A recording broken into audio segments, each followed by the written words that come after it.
toutes les façons, c'est désormais clair, il fallait éviter une suspension du Cameroun par la FIFA et par la CAF. Il n'y a pas de l'argent au niveau de la FECAFOOT. L'État est donc obligé de payer le milliard, ajouté 212 millions de francs CFA à l'ex-entraîneur des Lions indomptables. Y a-t-il des leçons à tirer face à une telle situation? Oui. Je vais vous décevoir, étonné pas responsable de cette bévue. Ah bon? Du tout. Qui est donc responsable? Lorsque vous avez un papa sans autorité, il doit se préparer à payer toutes les gaffes que ses enfants vont créer. C'est le père qui n'a aucune autorité à discipliner ses enfants.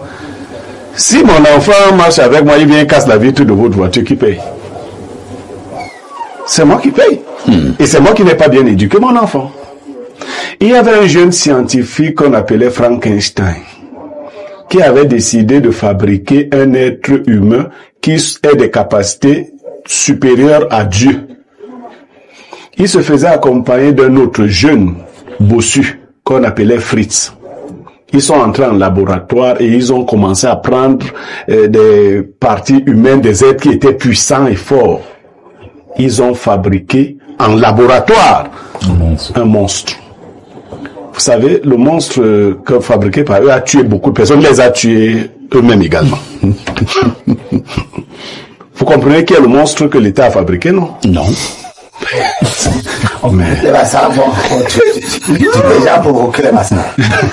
Non, ce monstre-là fait de chair humaine des choses disparates. C'est tout. Ah bon? Oui. Il va pas... Moi, j'encourage Étoilé à renverser tous. Qu'ils les fassent tous tomber. Il va vider leur argent. Tout leur argent va finir. Ce n'est pas encore... Il a d'abord pris 2 milliards 700 millions. Il a dit qu'on ne prête pas l'argent à l'État. L'État ne prête pas l'argent à l'État. Ne se prête pas d'argent. Ouais, l'État, moi je parle comme il a parlé. Il a dit que l'État ne prête pas l'argent à l'État. Près de 3 milliards. Il y a encore des choses. On a même honte de parler de certaines. Vous comprenez? Ça, c'est parce que le montant était élevé que c'est sorti. Et au-delà de la vie de la FECAFOOT, de la vie de l'individu même, c'est que les grands amis sont obligés de payer des factures que vous n'imaginez pas. Et le monstre est toujours là. J'avais un professeur d'université. Vous connaissez le professeur Monondiana? Tout à fait. De regretter mémoire. Le professeur Monondiana avait fabriqué un monstre à l'université camerounaise. Quand ce monsieur est arrivé, il est devenu chef de département. La première décision, c'était de suspendre de cours le professeur Monondiana. Il lui a retiré tous les cours. C'était la première décision du monstre que Monondiana avait fabriqué. C'est-à-dire que Monondiana arrive, il encadre un jeune enseignant assistant, il le pousse à devenir professeur titulaire. Il segmente, ce jeune enseignant avait écrit un ouvrage, il lui dit non, fais-le en 3 ouvrages, voilà. Et Monondiana était le seul professeur titulaire de philosophie au Cameroun, à l'époque. Il a fait que ce gars traverse ses aînés, et puis, dès que le monsieur est devenu chef de département, il a dit, première décision, retirer tous les enseignements à Monondiana. Et je crois que c'est ce que ce monstre va faire. Désormais, moi on va soutenir le monstre. Nous, on va l'accompagner parce qu'il va les écraser. Quelqu'un a taquiné un enfant pas intelligent, on peut pas faire de l'intelligence. Non, personne n'a jamais pensé que cet enfant était intelligent. Il n'avait jamais rien fait d'intelligent. On n'a pas pensé ça. Est-ce qu'on n'exagérait pas? Non, on n'a pas pensé ça. On était même en fait le RDPC de Bidoum voulait... Non, Bidoum, c'est le RDPC. Non, le RDPC de Bidoum voulait utiliser cet enfant comme mascotte politique. Donc ça ne coûte pas d'argent. Mais on a utilisé comme mascotte politique. Voilà. Le retour d'essentiel a été la candidature à la FECAFOOT. Et vous pensez que Eto'o ne vaut quand même pas au moins 10 milliards s'il est votre mascotte? Payer ça, payer les trucs là. Il va encore chasser ceux qui sont là. Il va vous chasser Marc Brice avec Nkuvono bientôt. Vous allez payer. Quand mais vous choisissez une mascotte. Vous voyez que ceux qui prennent souvent les jeunes filles, si vous prenez une prostituée de luxe, vous ne la payez quand même pas comme vous prenez les 5 prostituées de quartier. Voilà. Donc, l'État va payer. Et il ne va même pas rechigner à payer. Il y a encore les élections de 2025 qui arrivent. Il paraît que c'est encore le Camerounais le plus populaire. Si vous, donner un mot d'ordre. Si vous ne payez pas, Si vous lui faites des remontrances maintenant, il risque de se fâcher. Et quand un enfant capricieux, vous savez, chez les riches, quand l'enfant refuse de manger, on promet des voyages, on lui dit que tu iras en Suisse, tu iras. Donc, on va même lui ajouter d'autres petits cadeaux, tu seras à la présidence de 20 mai, après avoir payé. Mais ça doit vous montrer la légèreté. Et quelqu'un d'autre vous l'a dit. C'est pas Eto'o qui a signé le recrutement de Somme. Du point de vue technique, c'est l'État qui a créé, c'est-à-dire que Eto'o n'a pas limogé parce qu'il n'en a pas les capacités. Mais l'acte de nomination, si je suis, je sais pas, DRH ici, c'est toi qui nommes.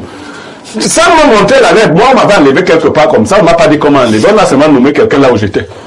J'ai compris qu'on m'avait enlevé. On n'a pas fait une lettre pour me dire que tu n'es plus. Mais on a désigné quelqu'un à ma place.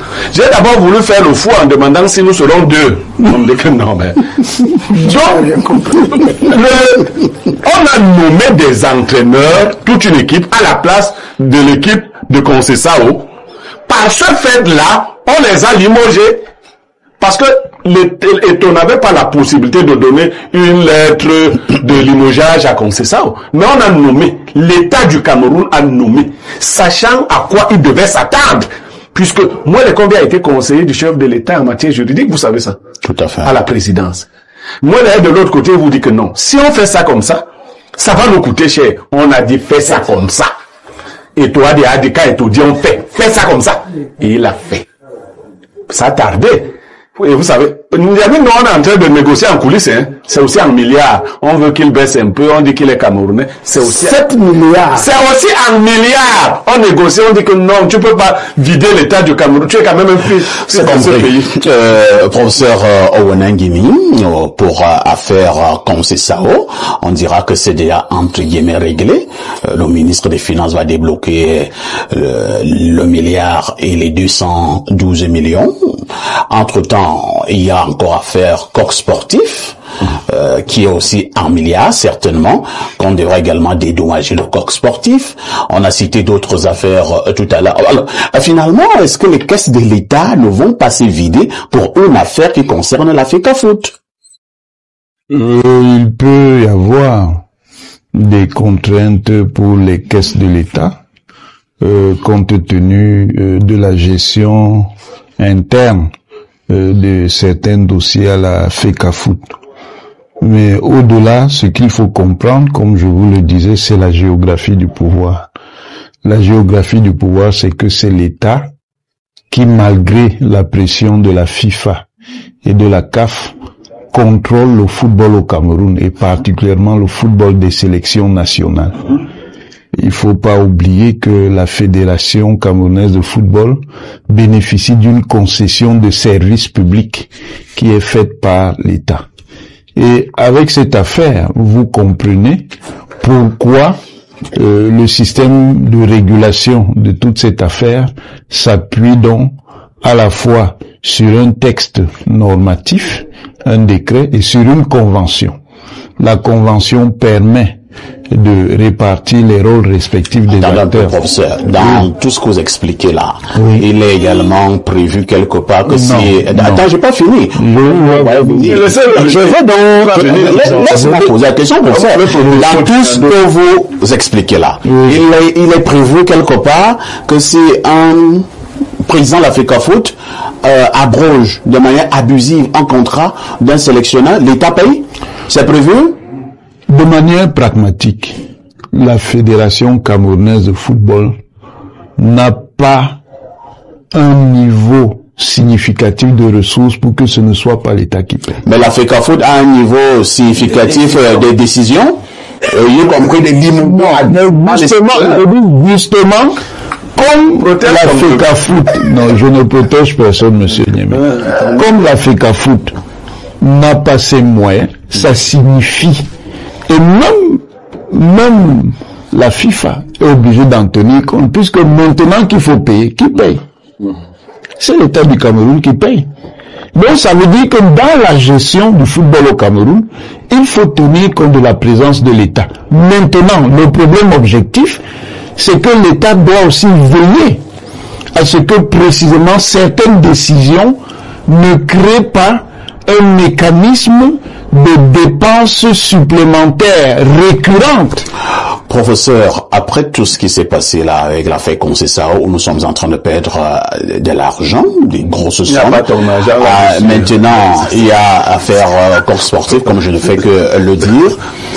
La FECAFOOT doit continuer à fonctionner normalement. Le président de la FECAFOOT doit continuer à aller au travail tous les matins, rentrer tous les soirs, comme si de rien n'était, c'est ça? Tant que le président de la FECAFOOT assure son mandat, il assure son mandat. Le moment des élections viendra. Laissez-moi finir. Laissez-moi finir. L'État va financer. Attendez. Le moment viendra où le président de la FECAFOOT devra remettre son mandat en jeu et il aura évidemment à faire face à d'autres candidats. Très bien. Si on estime que sa gestion... Qui estime en ce moment? Le COMEX ou l'État? Non. C'est pas le COMEX qui paye, qui estime? Le moment... Si on estime, quand je dis on, mais monsieur Nimé, je savais pas votre modérateur. Non, on estime c'est qui? Laissez-moi parler. On estime. Ne me censurez pas, laissez-moi parler. Si on estime, et ça vient d'abord de la fédération, ça veut dire qu'il peut y avoir d'autres acteurs de la fédération qui estiment que le président... Laissez-moi le dire rapidement. C'est ça, apparemment, laissez-moi parler. Non, on vous dit que l'État est en train de payer des milliards. Mais vous êtes... Le problème, monsieur... Attendez. Le problème, monsieur, ici, c'est que vous voulez me faire dire... Non, pas du tout. Moi, je n'ai pas... Apparemment, vous êtes insensible au fait... Non, je ne suis pas insensible. Ce que je souligne, c'est que dans ce système, et justement avec ce qui apparaît ici comme une dérive, vous voyez bien, quand il y a des problèmes, s'il y a le devoir, quand il y a maintenant dérive, il y a des mécanismes internes. Ces mécanismes internes de sanctions sont liés aux élections qu'il y a dans la fédération. Laissez-moi parler, vous allez parler après. Ou alors, le comité exécutif et l'assemblée générale de la fédération prennent leurs responsabilités.